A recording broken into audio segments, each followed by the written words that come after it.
আর দ্বিতীয় কথা হচ্ছে,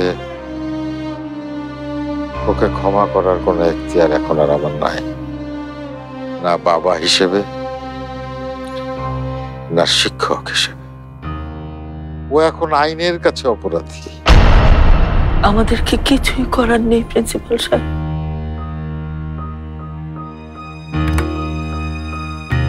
আচ্ছা,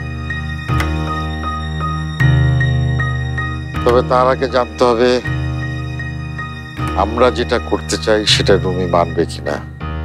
কি? বাবা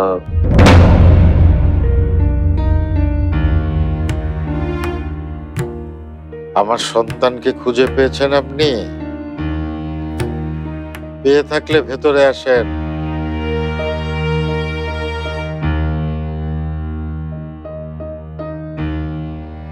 আমাদের সিদ্ধান্ত মেনে নেওয়ার মতো অবস্থায় ও এখনো আসেনি। শুধু কান্না আর অনুতাপে আমি আমার ভুলের প্রায়শ্চিত্ত করতে চাই না। আমি তোমার কাছে অপরাধী, আমি রুমির কাছে অপরাধী। তোমরা আমাকে শাস্তি দাও। সত্যি তুমি শাস্তি পেতে চাও? তাহলে যাও, রুমির মা হয়ে তুমি ওর কাছে যাও, নিজের হাতে বেড়ে খাও তাকে। যাও। খেয়েই তো রুমে চলে যাবে। আমার কিন্তু সেটা মনে হচ্ছে না রেজওয়ানা। ওই মেয়েটা এখানে থাকার নিশ্চয়ই নতুন কোনো বুদ্ধি বের করবে।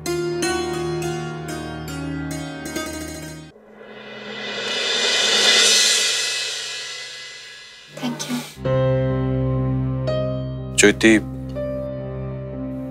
খেয়ে ব্যাগটা গুছিয়ে নিও,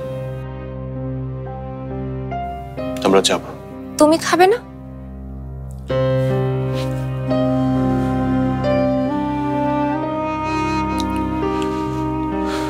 খিদে নেই।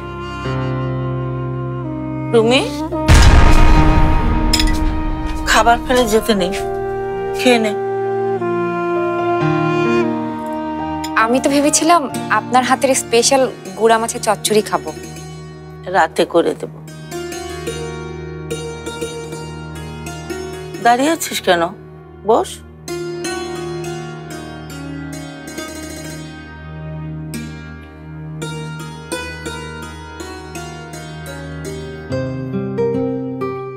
বাহ, দারুণ তো। তুমি খাবে না মা? বাবা খাবে না? পরে খাবে। আমি গোসল টোসল করে ফ্রেশ হয়ে আমরা একসাথে খাবো। আঙ্কেল খাবে না সেটা তো